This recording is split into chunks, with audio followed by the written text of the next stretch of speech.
இங்க ஒரு அம்மா அவங்க பையனுக்கு ஆம்லெட் எப்படி போறதுன்னு சொல்லி கொடுத்துட்டு இருக்காங்க.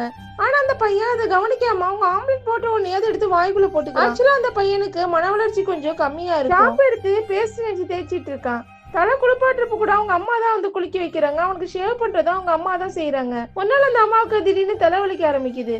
என்னன்னு போய் டாக்டர்கிட்ட செக் பண்ணி பார்த்தா அவங்களுக்கு கேன்சர் வந்திருக்கு. இன்னும் கொஞ்ச நாள் தான் அவங்களால வாழ முடியும்னு சொல்லிடுறாங்க. தன்னோட சாவை பத்தி யோசிக்காம தான் பையன் இதுக்கப்புறம் எப்படி வாழ போறான்னு நினைச்சு கவலைப்படுறாங்க. அதே நேரத்தில் அந்த பையன் ஒரு டின்னை எடுத்துட்டு போய் மைக்ரோவன்ல வச்சிடறான். இந்த ஸ்பார்க் வர ஆரம்பிக்குது. உடனே அவங்க போய் மெயின் ஆஃப் பண்ணிடுறாங்க. அதை பார்த்து அந்த பையன் பயப்படாம சிரிச்சிட்டு இருக்கான். இனிமே இவன் தனியா வாழ்றதுக்கு கத்து கொடுக்கணும்னு அவங்க யோசிக்கிறாங்க. அடுத்த நாள் அவனுக்கு பஸ் ரூட் எல்லாம் எப்படி போறதுன்னு சொல்லி தராங்க. ஆனா அவன் அதை கவனிக்காம ஒரு பிரெட் எடுத்து சாப்பிட்டுட்டு இருக்கான்.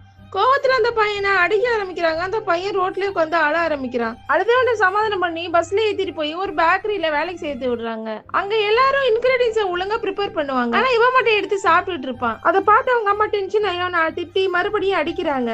அதுக்கப்புறம் வீட்டுக்கு சில புக்ஸ் எல்லாம் வாங்கிட்டு வராங்க. இந்த மாதிரி குறைபாடு உள்ள குழந்தைங்களுக்கு எப்படி சொல்லி தரணுங்கிறது அந்த புக்ல போட்டிருக்கும்.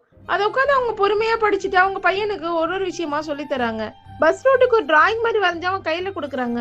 அவனும் அந்த டிராயிங்கை கரெக்டா ஃபாலோ பண்ணி அவன் இறங்க வேண்டிய இடத்துல இறங்கிடுறான். அதுக்கப்புறம் எல்லா பொருளும் எங்க இருக்கு, எங்க ஆன் பண்ணும், எங்க ஆஃப் பண்ணும், எல்லா விஷயத்தையுமே அவங்க ஒரு பேப்பர்ல எழுதி எல்லா இடத்துலயும் ஒட்டி வைக்கிறாங்க. ஒரு நாள் அந்த பையன் அவங்க அம்மாவுக்கு கண்ண மூட சொல்லிட்டு டேபிள் உட்கார வைக்கிறான்.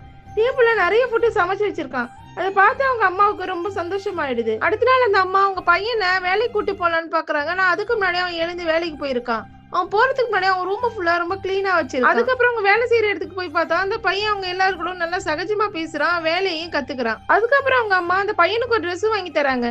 நான் இறந்த அன்னைக்கு நீ இந்த ட்ரெஸ் தான் போடணும்னு சொல்றாங்க. அவனும் அந்த ட்ரெஸ் போட்டுட்டு அவங்க அம்மா டெத்துக்கு போறான். எல்லாரும் அழறாங்க. ஆனா அவன் மட்டும் அழாமலே இருப்பான். ஆக்சுவலா அவங்க அம்மா அவங்க இறந்ததுக்கு அப்புறம் அவன் அழக்கூடாதுன்னு சொல்லியிருப்பாங்க.